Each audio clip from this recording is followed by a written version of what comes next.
Kasabay ng patuloy na pagtaas ng presyo ng produktong petrolyo sa bansa, binuhay ngayon sa social media ang isang balita na umano'y may lifetime free gasoline ang Olympic gold medalist ng Pilipinas na si Hidilyn Diaz. Maraming netizens ang nagbahagi ng nasabing impormasyon, lalo na ngayon ramdam ng publiko ang sunod-sunod na pagtaas ng presyo ng gasolina at diesel sa iba't ibang gasolinahan sa bansa. Sa gitna ng sitwasyong ito, may mga nagsasabing swerte umano si Diaz dahil hindi na daw siya napoproblema sa pagtaas ng presyo ng gasolina. Ngunit ayon sa mga ulat at paglilinaw mula sa kampo ng atleta, hindi totoo o walang aktual na lifetime free gasoline na natanggap si Diaz. Matatandaang noong taong 2021 nang makamit ni Hidilyn Diaz ang kauna-unahang Olympic gold medal ng Pilipinas sa weightlifting sa Tokyo 2020 Olympics.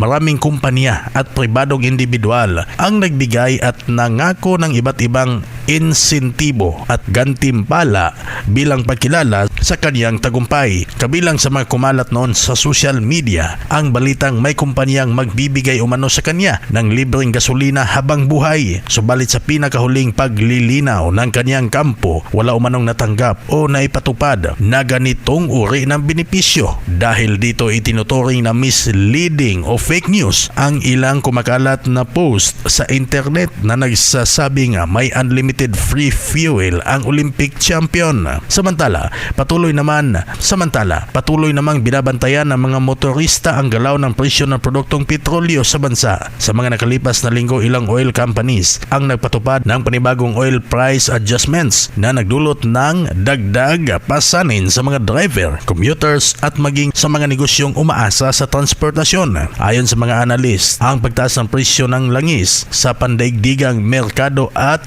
ang geopolitical developments ng ilan sa mga dahilan kung bakit patuloy ang paggalaw ng presyo ng gasolina at diesel sa lokal na merkado. Dahil dito mas naging mabilis kumalat sa social media ang iba't ibang impormasyon, kabilang na ang mga balitang may kinalaman sa libreng gasolina o fuel incentives. Paalala naman ng mga eksperto at ng ilang ahensya ng pamahalaan sa publiko na maging mapanuri sa mga mababasa at napapanood sa social media. Mahalagang tiyakin na ang impormasyong ibinahagi ay mula sa mapagkakatiwalaang sources upang maiwasan ang pagpapakalat ng maling balita. Sa ngayon, malinaw na ang kumakalat na claim na may lifetime free gasoline si Hidilyn Diaz ay hindi totoo. Sa gitna ng pagtaas ng presyo ng gasolina, nananatiling mahalaga para sa publiko ang tamang impormasyon at responsableng pagbabahagi ng balita. Kung napadaan lang sa iyong videong ito, palike, comment and share at huwag kalimutang mag-subscribe sa artikulo. Maraming salamat.